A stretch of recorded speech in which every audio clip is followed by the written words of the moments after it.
is in peril tonight. We may be witnessing yet another in a series of stolen elections in Florida. Democrats are experts at pulling Swifties at the ballot box. You know, it's widely believed that they resorted to voter fraud in Illinois and in Texas to tilt the election of John F. Kennedy over Nixon in 1960. And they may be up to their old tricks again. Ballot irregularities in Palm Beach and Broward counties in Florida are front and center. The president, of course, has been very vocal about what he believes is happening there. Any evidence of Wait, well, you take a look at the past. Take a look at the past. And all of a sudden, they're finding votes? You mean after the election, they're finding votes? Predictably, the media have rushed in to poo-poo any notion of voter fraud. There is no evidence to back up the claim aimed at the Florida recount, but it offers a window into the president's state of mind. To be very clear, and I just want to make sure everybody at home understands, there's no evidence to that story. It's a fever dream. It's like it never happened. The New York Times yesterday wrote, in Florida, no one has offered evidence of widespread election fraud. No one? I love the weasel word, widespread. Neato.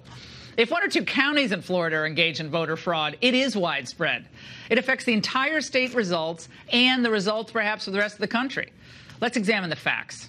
Things are so bad in Palm Beach that Governor Rick Scott, who's in a tight Senate race there, sued the county election supervisor, Susan Bucher. The judge determined that she had illegally withheld overvoted and undervoted ballots from the canvassing board. And worse, she's refused to allow public scrutiny of the ballots. Scott has vowed to fight back against Democrats playing fast and loose with the voters' will. I will not sit idly by while unethical liberals try to steal this election from the great people of Florida. And the governor has also sued Broward County election supervisor, something of a kind of her own rock star these days, Brenda Snipes. Now, Snipes is, well, a piece of work. Her predecessor, remember, was literally walked out of her office in 2003 for grave neglect, mismanagement, and incompetence. Practically a tradition down there in Broward. And in May, a judge found Brenda Snipes guilty of illegally destroying ballots during a primary election in 2016. Then in August, a court found her guilty of secretly opening mail-in ballots, which is illegal in the state. Then on Friday, Governor Scott won his lawsuit against Snipes. The court found that in this election, she continued to discover new ballots. She was found in violation of the state's public records laws and has been ordered to release information to Governor Scott. So far, she hasn't complied with the order. You refused to give the Scott campaign the information they wanted. It had to go to court. The judge said you had to turn it over. You didn't turn it over by the deadline that was given. That is cast as a partisan spat, that you're doing that because you're a Democrat. How do you respond to that? Well, I was talking with a woman today as she came into our office, and she made some statement about a partisan statement, and she said, I know that you're a Republican. I said I have been a Democrat all my life. In this position, I have been very focused on party because I want to treat all of the voters in Broward County the same. We don't select who we give out information to. We give information to those persons who have requested it, and I believe the public records request says in a timely manner, and we attempt to do that. And wait a second. Did she actually hear the question? This woman is unbelievable. The Miami Herald reports that an election worker found bags of uncounted early ballots in the Broward County Elections Office. Snipes also mingled rejected provisional ballots with the accepted ones. And then she proceeded to count them all in the official vote tally. Neato. Now a recount is underway where the counters must discern the intent of the voters if there is a mark on the ballot here or there. My friends, this is a complete travesty that cannot be permitted to change the outcome of this election. And it's sadly not restricted to the Sunshine State. We're going to show you what some Democrats are trying in Georgia in just moments. So what's next? I think as the Kavanaugh fight demonstrated, Republicans must stand united to expose the malfeasance and the fraud of the left. Because when we do, we usually win. You can't allow this flouting of the rules and procedures by corrupt officials or political hacks. Can't let it stand. And if we allow this to go unchecked, it will undermine our democracy, and like a contagion, it's going to spread across the nation. 18 years, can you believe it, since Bush v. Gore? It's absolutely unforgivable that we're still dealing with these types of issues. It is time for the Department of Justice to step in and do a top-to-bottom investigation regarding why these issues still persist. And if necessary, people are going to have to go to jail. There have to be repercussions for willful, fraudulent defiance of electoral laws. If this isn't cleaned up, I'm telling you, the GOP can kiss any hopes of restoring their majority, let alone a presidential victory. They can kiss it bye-bye in 2020. And that's the angle. Joining me now, Richard DiNapoli, former chairman of the Broward County GOP and current state committee man, and also a recount monitor, so he's actually in the room while the votes are being tabulated in Broward. And also with me, Blaise Ingoglia, chairman of the Florida Republican Party. Richard, let me start with you tonight. Give us some insight into what you have uncovered as you have observed what's been going on in your home state we all love so much. What have you found?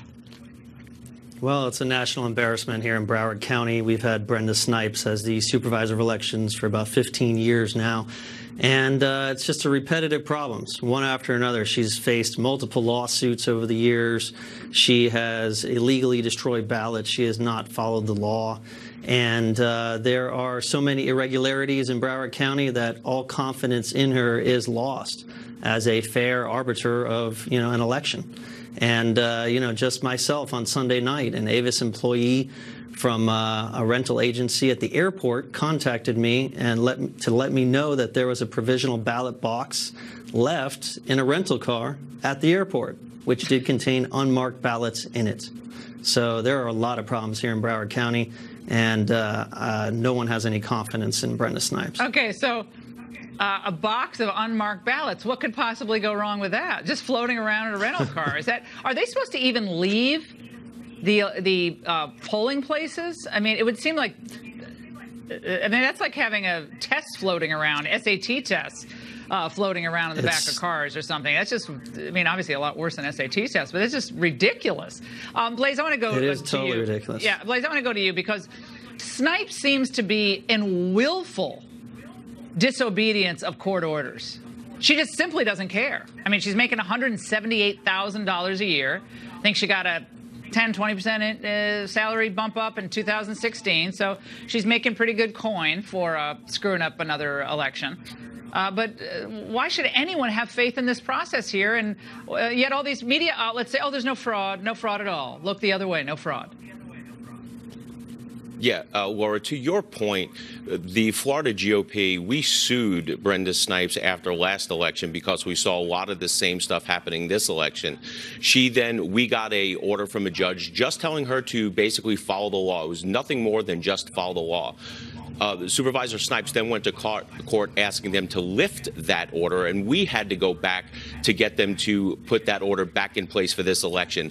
But by her asking a judge to lift the order, and all the order said was just to follow the law, that goes to show you the mindset of a Supervisor Snipes. She clearly does not want to follow the law. She wants to do what she wants to do, and what she's doing is not transparent. She's doing a lot of stuff behind the scenes outside of the public eye, and that's eroding the confidence in her abilities and in the electoral process that you are referring to. Here's the problem, and this is the big problem. There's so many problems going on in Broward and Palm Beach County, and this is where the media, the liberal media, gets it wrong, is they keep on saying that there's no evidence of voter fraud. What I'm asking is, show me that there's no voter fraud going on at all, because of all of these inconsistencies. If there was fraudsters that wanted to fraud an election, all they would have to do is head to Broward or Palm Beach. Yeah, it should be the opposite. The burden should be on them to show that this is actually working legitimately. I want to play something for both of you. This is Brenda Snipes last night in a tour de force performance on CNN about the separated ballots. Let's watch.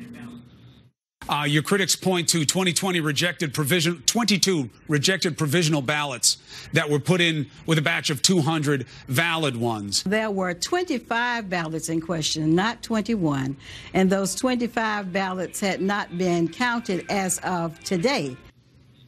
Well, one little problem there. Her own lawyer contradicted what she said today.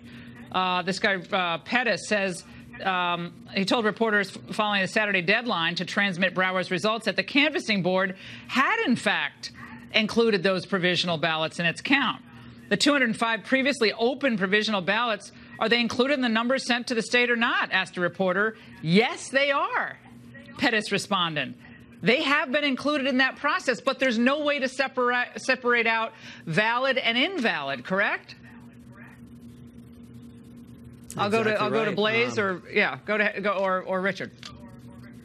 Yeah, exactly right. I mean, the problem here is that if she just did her job, which is she's supposed to report the totals 30 minutes after the polls close at 7 p.m., and she did not accomplish that. While other counties across the state, whether large or small, Miami-Dade County with many more voters, tabulated its results in a timely fashion. But we always come down to Broward, where over 80,000 ballots came in after the deadline. And that's the core problem here. That's why you have these allegations of fraud, is because did those ballots actually arrive by the deadline of 7 p.m.? Who knows? Only Brenda Snipes knows. And that's the problem.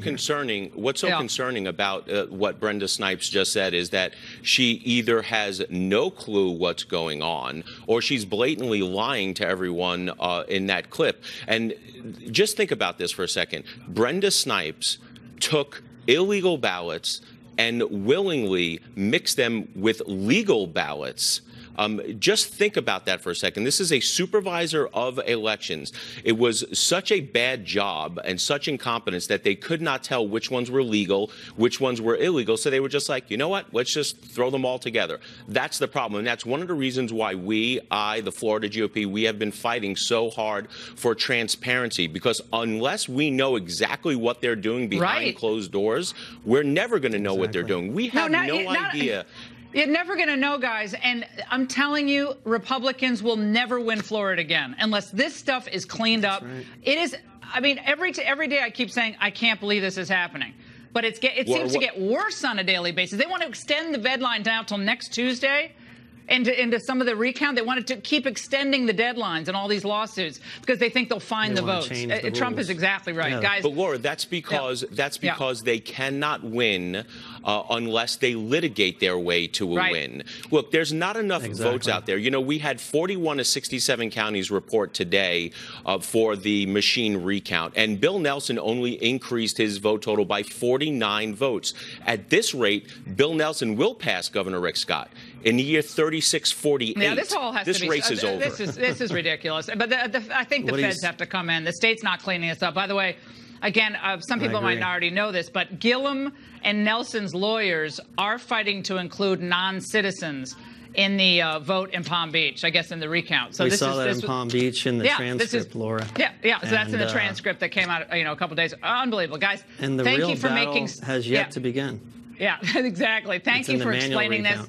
We'll have you back because this is going to be going on for some time. Now, as we just explained, incompetence, well, it runs deep in some of the Florida, the more Democratic counties. And for raising questions, Republicans are told that they're engaged in wild conspiracy theories. But some of the most prominent Democrats in the country get a free pass for using completely over-the-top language about the Georgia gubernatorial race without any evidence at all. Watch.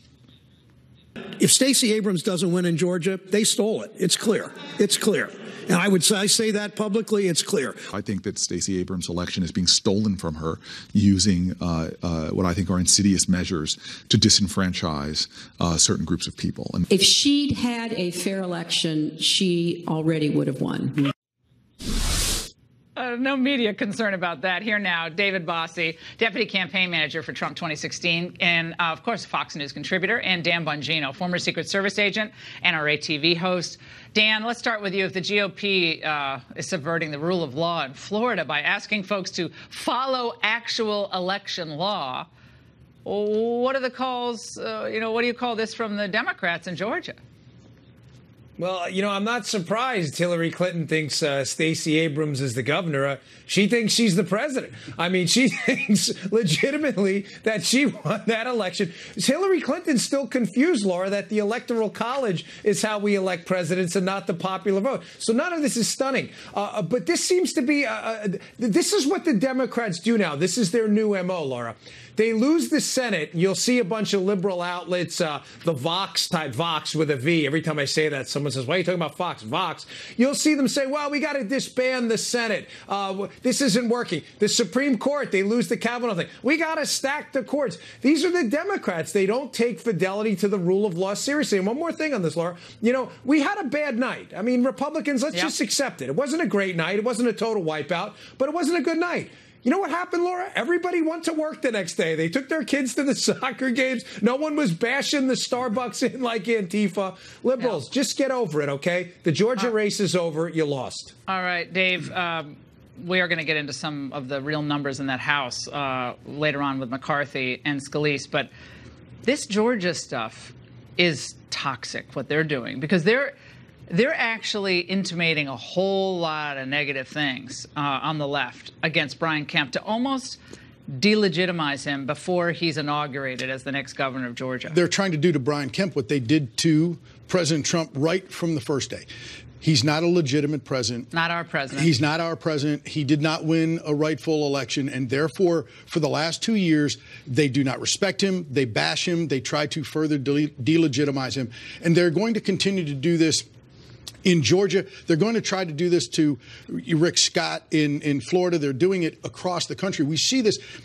I look at this as potentially a stress test for how they want to go ahead and learn from this, even though they won't win everything, a stress test for 2020, so that they can, between now and then, figure out how to manipulate, how to, through litigation and through backdoor maneuvers, win these races by stealing them in 2020. And Dan, it's not just, kind of general criticism of the process. The reason the Georgia allegations are so toxic and poisonous all across the board is because they're intimating that Kemp's supporters and the machinery of the process in Georgia is basically racist. That this is you're suppressing black votes by cleaning up voter rolls, which is mandated by law, by the way. But it's always race. They're always pushing the racial narrative.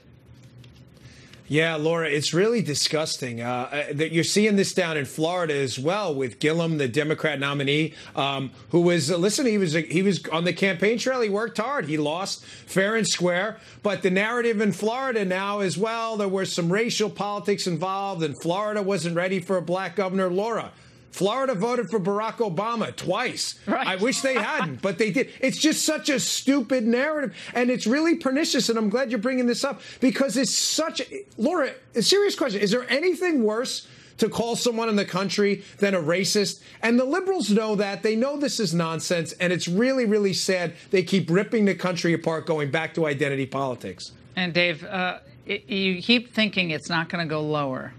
But it does. For all the high and mighty talk of, if they go low, we'll go high. And Michelle's saying that on the book tour. Okay, that's fine. They put people in the streets. They create violence. They create distractions.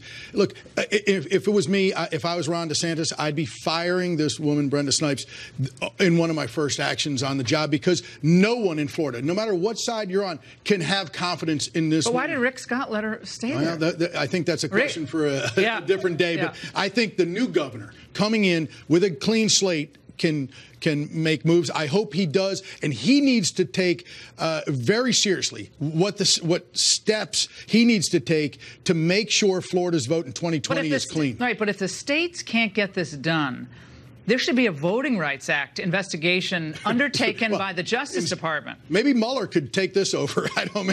Maybe if he's really looking for something to do and he wants to find voter suppression, voter issues, maybe Mueller could investigate Snipes. Yeah, Bongino, can you imagine what they'd say about when Matthew Whitaker comes in and totally upends Florida? They would really have the conspiracy going if that happened with the acting attorney general. All right, guys, thanks so much. And coming up, how will House Republicans, what Dave and I were just talking about, resist Democrats who are determined to lob subpoenas at the president? Fresh off their leadership elections today, current House Majority Leader Kevin McCarthy and Whip Steve Scalise will explain.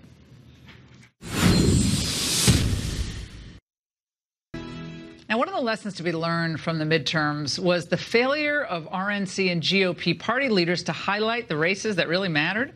Well, California is a prime example where even a week later, the GOP is still losing races they should have won. Republicans now have the least representation in that state since the Civil War. Oh, it's a heartbreak. Here to react are two Republican leaders in the House who were reelected today to their positions for the 116th Congress today. House Majority Leader Kevin McCarthy, of course, hails from California, and House Majority Whip Steve Scalise, whose book, I love it, I'm holding it, Back in the Game, One Gunman, Countless Heroes, and the Fight for My Life, just hit the shelves yesterday. I love the book. Congressman, thank you so much for being here. We have to talk about the midterm results first. Congressman McCarthy, I want to talk to you about this California deal because I've been talking to a couple committee people in California, and they are enraged because they felt like they were outspent in that state, they were outmaneuvered, and there was no reason at least maybe five of those seats should flip Democrat. What insight can you give us? Well, a couple things have happened in California. First of all, they created this top two system. So here we are in the top two. It pushes out Republicans. Well, no one understands what that means. Top two. Top two is in a primary. Whoever gets the top two numbers go on to the general election. So in our Senate race, we didn't even have a Republican. And now we're finding when we had our Senate race before, there's no Republican. Yeah, but let's talk about the House races because those this is what causes the problem because you're not getting the quality head. So we didn't have a strong governor candidate that could help carry us through. We didn't have a strong statewide ticket. We had 7 seats in the congressional that Republicans currently hold that Hillary carried. And then we had Michael Bloomberg come over the top of it with about $5 million in each race. They spent $150 million more than we had in this process. Now, we went out with the Vice President, Mike Pence, and we raised more money than ever had before. But when you can write a $5 million check and you focus just on Stephen Knight, or if you go into, look at Mimi Walters. She was ahead by 6,000 votes on Election Day, winning. And then these provisional ballots come forward, and so all of a sudden we're losing. Is there transparency in looking at these provisional ballots in California? You know the difference between California and Florida? We don't have a Republican governor. We don't have Republican. So you can't. What's the oversight like? Very, very difficult. We're in there with our attorneys right now. Any fraud? We're finding others. You wonder if they're registered to vote in the process. It's the election law what they going through. We're analyzing all of them now. But we were ahead, and now we've lost Jeff Denham. We're behind in Mimi Walters. Young Kim, we're challenged it. David Valadeo. And then you look at Dana Rohrabacher. Yeah. Here are seats that were fundamentally different on Election Day. Well, we got to learn that one fast because that's a big one. Congressman Scalise, I want to also talk about what's going on the Democrat side before we talk about what might happen going forward with the Republicans.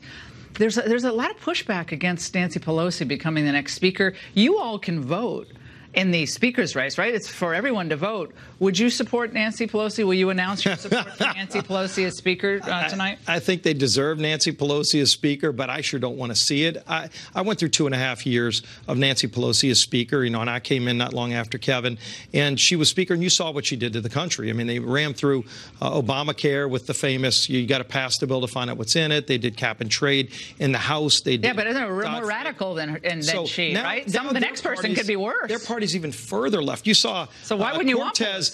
Cortez from New York was actually protesting in Nancy Pelosi's office because she doesn't think Nancy Pelosi is liberal enough. Imagine that. So that's how far left of center their party has moved. And if they govern that way, Laura, that's not how they campaigned. All those districts that they flipped seats from Republican to Democrat, those candidates didn't say they were going to be more liberal than Nancy Pelosi. In fact, many of them said they were going to be pro-life, pro-gun, and anti-Pelosi. Their very first vote in January will determine whether or not they keep or break that promise. You think she ultimately gets the speakership? Yeah, Pelosi? I think she does. She does. Even we got a whole list of people who are saying she shouldn't run. They don't want her to run, but it won't be enough. They will fold because they came from the minority to the majority. They won with women votes. They elected a number of women. They're going to remove the woman speaker for a man. But think of this. If they go back to the same old subpoenas are going to be flying. Oh, yeah, but this is the old leadership, right? Their average age in the process more 78, but this is the same leadership they had before. Nancy, Steny Hoyer, and Clyburn. That the American public rejected. Youth. It screams youth. What about you guys? So let's talk about our speakership. Average age is 52. Let's talk about what is in store with you versus Jim Jordan? Obviously, the president wants Jordan to be, he tweeted out, I guess, today, he's interested in Jim Jordan going to the judiciary, House Judiciary, to be a, kind of a help to him on judiciary. The president and I talk almost every single day. He just called me tonight talking about, we just had our election. Jim Jordan and I came in together. I think we're more united than we've ever been. Jim serves on oversight. Jim also serves on judiciary, so he's there to make those fights. I think as we move forward, we'll do our steering committee, and people can run for the ranking member slots. Those slots are open, and the conference will decide. How are you going to deal with these subpoenas? They're promising investigations and everything from the naming of the post office pavilion and the licenses and the emoluments clause and, Laura, who knows? Look, the Kavanaugh hearing showed that the country doesn't want that kind of obstruction. Well, look, President Trump's worked really hard to get this economy back on track, and we've worked very close with the president, and he's talked to a lot of us about the things that we want to do to keep the economy going. If they want to focus on turning back the economic growth, trying to raise taxes, they're not going to have that happen. If they want to try to just sit there and obstruct and block everything that the president wants to do and go down the impeachment road, that's not what they those members that flipped seats from Republican and Democrat campaigned saying they would do opposite of that. So if they do, they're going to pay a dear price, and ultimately that's one of the ways we get the majority back in 2 years. Congressman McCarthy, a lot of concern about the caravan that was supposed to never get here. It was getting a month away, or don't worry, it's not an emergency. Well, a lot of people in the caravan are in San Ysidro tonight. Oh, they're on the wall. Yeah, they're on the wall. They're climbing over the fence. Oh, it's not a wall, but they're climbing over the fence on top. In California, we built the wall, and that's part of the funny part of it. Added, but part of it, we have to finish it. Are they passing ballots up to them? Like, here, pass it to him, and then pass it on. Yeah. They write the provision. But what about the lame duck? What's going to happen to the lame duck? A lot of people are worried that's either going to be a bad amnesty deal, a cram through of amnesty, not going to get funding for the wall. The president needs that funding. Look, on the House side, we've been very good about this. We have more than $5 billion. We've been the most going through. That's addition to the billions we've already sent. The Senate has already been the challenge. We're working with the president and the Senate because we are still in the majority till January. And the American public wants their border secure. So that's why we're moving forward. We will be coming back in after Thanksgiving as well. We have 7 of the bills to get finished, and one of them happens to be dealing with this as well. I think we'll get it done. We need to fully fund the wall, and we've been working with President Trump $5 billion doesn't get to do this. That's why I introduced a bill to build the wall. Ultimately, let's have this fight in the next few weeks. Let's plug the book, though. Back in the game. First of all, you look great. You're doing great. You're an inspiration to so many people, how you dealt with hardship. We all deal with hardship in our life. You dealt with really tough stuff over the last year. And I just want to tell you, just for me and watching you, I got teared up because you are incredible. And this book is important for people to read and understand, much better than anything McCarthy has ever written. That's that dry policy stuff. This is personal inspiration, but also why you can never give up. Your faith has been so important to you. Yeah, and Laura, faith was so important to me. One of the reasons I wanted to write this book is to feature all the people that helped me get back in the game. And there were real heroes. There were real miracles that happened. And my wife Jennifer and I went through and we called them the little miracles, that we just one thing after the other that happened on that ball field and afterwards that you can't explain any way except that they were true miracles from God. And then the heroes, from David Bailey and Crystal Griner, who risked their lives, got shot. In the book, we go into detail about that shootout and just how stuff that never had been revealed before. Yeah, they almost ran out of ammo. David was almost hit fatally. Yeah. There were a lot of this. All of it's in the book. It's going to be something that everybody can get something out of about a happy ending. The day of that shooting, he won't remember this because he was. We're going to go to black here in a second. But one thing I will tell you, we were there that day waiting for Jennifer. He's lucky he's alive. Now, we thought we lost you a number of times. The doctor, God's good. Thank you so much. Back in the game, power of prayer. That's what I take away from it. Raymond Arroyo has answers for us in Seen and Unseen next. Time for our Seen and Unseen segment, where we expose some of the big cultural stories of the day. Well, getting banned from the happiest place on earth, Michelle Obama's subtle Trump book tour slights, and the lawyer to the porn star is, well, booked for hitting a woman. Joining us now is Raymond Arroyo, Fox News contributor, New York Times bestselling author of the Will Wilder stories. Raymond, a New York man now has been permanently banned from your favorite vacation destination. From Disney. Dion Cheney is his name. Now, he is a recidivist Trump supporter, Laura. He's gone about the parks carrying these posters or banners that he's displayed all over the parks. Now, this is a guy who, on Broadway, went to a Broadway show, Frozen, rolled out a Trump banner. They had to pull it away from him. Then he goes to the Disney park, puts it on the front of the train station. They warned him because they have a policy, no flags or banners or signs that incite a crowd. Well, he tested it again this week. He went on Splash Mountain, held a banner above his head as he went down the falls. You see him there. And they escorted him off the property, banned him from ever returning. Now, he says it's because of the content of the sign. The truth of the matter is they do have this standing policy. My advice, wear a MAGA hat, keep your politics in the political realm, keep entertainment and fun where it belongs. Now, some people have problems with this, Laura, like Michelle Obama, who's embarked on a 13-city book tour to promote her new memoir. Her first stop was in Chicago last night, where she appeared in a glittery interview with Oprah. But between the old stories and inspirational talk were some pointed critiques of the president. Watch. People ask, do I miss the White House? And it's like, no, I don't miss the House, because we took what was important in that house with us, and it is with us. It's family, it's values, it's the friendship. So the house is beautiful, and it's historic, and, you know, it was an honor to live there. But the people in it make it what it is. People make it what it is. They took the magic, they took the glamour with them when they left the White House. Oh, Laura. I see. So it's just It's a shell now, just a sad shell. Then there was a meditation on going low. Remember, when they go high, we go low. Watch this. See who's going low here. Get results when you go low. You just, get your attitude out. When you're in the White House and you have that platform and that responsibility where every word matters, you're often thinking, or at least Barack and I often thought, is what we're about to say going to help? Is it going to move the needle forward, or is it just going to make us feel vindicated in the moment? So it's a gentle hit on Trump without leaving a bruise. Michelle is really good at this. She is. She kind of messages this interestingly. And then we found this montage, Laura. It was very interesting. There was a line she kept using in all these interviews to promote the book. You know. You're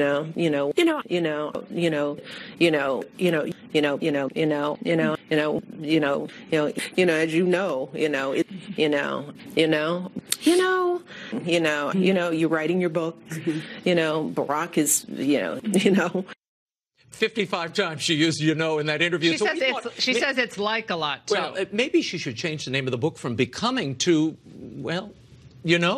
Maybe it's like. Michelle Obama. I've got to say, that's a gorgeous, gorgeous book cover. Okay, we got to move to Avenatti. Breaking news tonight. He has been arrested. Of course, Stormy Daniels' lawyer and Democratic presidential aspirant, Michael Avenatti, arrested by the LAPD tonight on allegations of domestic violence. Now, the victim's face is reportedly bruised and swollen. At the time of the arrest, Avenatti said, "She hit me first. This is bull." Fill in the blank. Now, that's one substance I think Avenatti probably has a lot of familiarity with. Your reaction to Avenatti's arrest here on these charges? Here's what I'm going to say.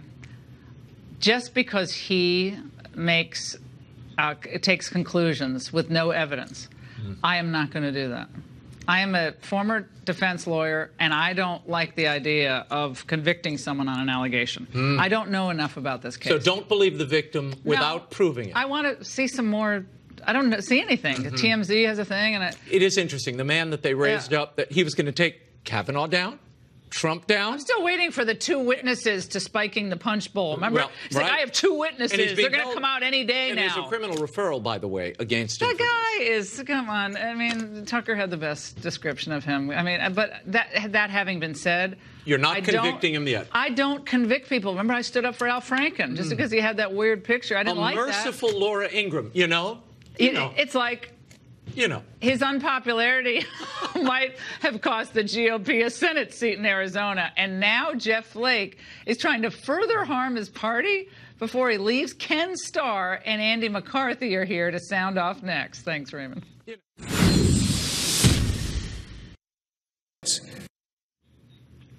Well, with that utterance, outgoing Senator Jeff Flake has perfectly summed up his career in the upper chamber. Despite zero evidence of any threat to the Mueller investigation, Flake is now saying he'll block the confirmation of highly qualified conservative judges across the land. Here now to react is former Whitewater independent counsel and judge himself, Ken Starr, and former assistant U.S. attorney and Fox News contributor Andy McCarthy.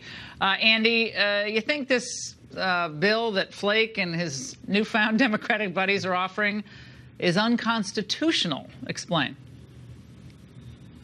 Well, all of the authority in the Constitution in Article 2, all the executive authority is vested in the president. In our system, prosecution is an executive power. You cannot pass a constitutional bill that essentially takes away the president's executive power and the president's power to lead the executive branch and reposes it in someone else, whether it's the prosecutor himself or some other branch of government to oversee him. So the reason people oppose this, Laura, as a legal matter is that it's unconstitutional. But as a factual matter, as you suggest, this is pure grandstanding and theatrics under circumstances where there's no reason to believe there's any threat to the Mueller investigation. And Judge Starr, think about the phenomenal, in many cases, young lawyers who have been waiting for confirmation. Appellate court judges, district court judges, military court. He just wanted to hold them all up. Well, it's terrible. It really is. And I agree fully with Andy. There's no foreseeable threat. There just isn't. I understand that, wait, who is this Mr. Whitaker guy? And what did he say when he was a CNN commentator? But he's now the Attorney General of the United States. So it's regular order. And as you well know, Laura, there are processes within the Justice Department. So he will be consulting on these kinds of actions that could affect the investigation. So he's not a solo performer. I want to talk about what's going on with the Whitaker appointment. And you have some conservative lawyers, including Kellyanne Conway's husband and others, who are saying this was completely unconstitutional and illegal to nominate or to appoint him as acting attorney general because he's not been confirmed by the Senate. I want to play a montage of some of them. Let's watch. Whitaker is effectively a constitutional nobody. I think Matthew Whitaker's appointment was unconstitutional, illegal, and just plain wrong. I just don't see any legal opinion that I can take seriously that counters this. Judge? Well, the Office of Legal Counsel is the set of constitutional lawyers. They are paid to look at these kinds of issues, and they concluded in a very careful memorandum. It's 30 pages long. People may disagree with it. I think it happens to be correct. This isn't whether it was wise to appoint Mr. Whitaker. It is, was it lawful? I think it clearly was under a specific statute passed by Congress that permits the president to do exactly what he did. Andy, I want to go to you on this. This is what on Shep's show earlier today, Judge Napolitano was saying about this very issue and the OLC's ruling on the Whitaker appointment. I was very disappointed to see the lawyers who work for Matthew Whitaker go back to 1866 and look for a precedent there to decide whether or not he was lawfully appointed. I don't care what happened in 1866 because the Congress changed the law in the 1960s and said whoever runs the Justice Department has to be nominated by the president and confirmed by the Senate because we put too much power in their hands. That kind of power can't go to a political hack. Okay, well, political hack. Yeah. He was a federal, U.S. attorney in Iowa. But your thoughts on what Judge Napolitano said there? I was disappointed to hear my friend Judge Napolitano suggest. Well, I was disappointed to see that he doesn't seem to really understand how the Office of Legal Counsel works. But, what they do is things like go back to the precedents that go back to the founding of the country and to the Constitution, particularly, Laura, when it's a constitutional claim being made. I understand Judge Napolitano's point that the statute is from 1998, but the statute is not what people are complaining about. It's whether this application of the statute is constitutional or not. And one of the ways that constitutional lawyers go about making that analysis is to go back through the history of the United States and see where this situation has come up again and how it's been handled. Judge, you think Mueller's going to wrap this thing up, the special counsel up by the end of the year? I think so. The indications are that we're moving along, but apparently there may be a couple more indictments along the way. But I think we're ready for there to be a wrap. Yeah, like Jerome Corsi and Roger Stone. I mean, we're getting to these, like, perjury. I mean, it's this, process. Yeah, we'll see. I'll say this. Let's don't lie to the prosecutors. No, Bad idea. Not a good idea. Guys, thank you so much. And coming up, the media told you the caravan was no threat. 1,000 miles away, no worries. Well, it's just a midterm scare tactic. Well, guess what? It's here. New details with the former head of ICE next. Pues el plan es mío que primero que me apoye el gobierno de Estados Unidos. Sí, más cerca de la frontera. Ya llegando al otro pueblo donde vamos, ya está fronterizo. Primero yo, vamos a pasar para aquel lado. All money managers might seem the same. The president was considering great strategy to bring out his base with, this stupid caravan conspiracy theory. I think it's obvious and it's very clear that it was a political stunt that he pulled, using our troops as political pawns for his political interests. It's just wrong. Why did the president all of a sudden stop talking about the caravan? Because the election's over. So this is a stunt. No, we're not stopping to talk about anything. The caravan is not a stunt. It's already actually in our own backyard. The DHS official telling Fox News that a breakaway group of a few hundred migrants from the caravan is at the border of Tijuana in San Diego. You can see dozens of migrants right here physically scaling the border wall. It's like an Olympic sport. Former acting ICE director Tom Homan joins me with a reaction. Tom, we're mocked for raising this issue. Massive caravans, thousands of people. In this case, they're, 400 or 500. They're here. Look, game on. Let's go. I mean, I think the president has prepared us well. I mean, Border Patrol has sent additional resources. The ports of entry have additional resources and additional asylum officers. They'll come in under our rules. They'll come in. They'll be metered in and get their interview. They'll get their due process. And hopefully we detain them long enough to see a judge. And vast majority, the latest numbers I saw, 91% will lose their case because it's fraud, it's frivolous claims. Put them on a plane, send them home. As soon as that happens, we send a strong message, and you start these caravans start dwindling. Now, the president, I think in my interview and other interviews, has talked about tents. I guess it was in my interview I did with him. We're going to have a lot of tents. Or to your knowledge, are there tents set up to hold these people? I know we did soft structures in the past, back in 2014. I don't know what tents are available now, but look, tents, that's not a bad deal considering where they're supposed to be coming from. I saw a video clip earlier today on Fox News, and I saw one of the caravans carrying the Honduran flag, marching with the Honduran flag. I never saw a group of political refugees carrying the flag of their oppressors. But I think of that poor old Asia Bibi, that woman in Pakistan, the Christian woman. No one's given her asylum. The woman's going to be killed in Pakistan. She's a Christian. She should be allowed to come into this country. I don't know why this. I want the administration to allow her asylum. Look, that's a clear case of asylum. Asia Bibi should be allowed to come into this country. 9 out of 10 lose their case.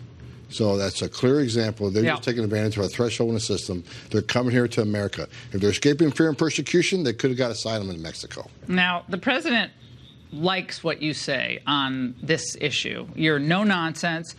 You see that repercussions to unlawful behavior are gaming the system. If there's repercussions and the law is uniformly enforced, you have less illegal immigration. It's just the way it works. So your name has been floated as a possible replacement for Nielsen should she leave her post at DHS. Are you interested? I can't speculate what the president's going to do. I can tell you this. The greatest honor in my life was being the acting director of ICE for a year and a half because I come up through the ranks. I've done the job. You've done it. The 20,000 men and women that work for me, I didn't ask them to do anything I haven't done. And one of the greatest honors of my life was working for this president. And I've worked for 6 of them. No one has done more for border security and immigration enforcement and law enforcement and a rule of law than President Trump. Thank God he's the guy sitting in the chair right now, especially in these times. You got to get the Republicans to fund that wall and fund everything else we need to do. Change the asylum laws, correct? They got to do this. If the Republicans would have joined, like with this president in the beginning, we wouldn't have a caravan today. This is what the president said today about Nielsen. He said, I'm looking at things and I haven't made a decision yet. I'll be making a decision on Homeland shortly. I have not made decisions. I will be making changes on various things, but your name is in the mix. Well, But look, we got a secretary. I support her. I know she's working really hard. I'm certainly honored that my name's being mentioned. Again, it's. I salute this president because he's doing the right thing for this country. He's keeping his promises. And I can tell you the morale at ICE, the morale at Border Patrol has never been higher than it has been under President I have a feeling it'll be pretty high if you're named as well. Tom, thanks so much. Really appreciate it. The Last Bite up next.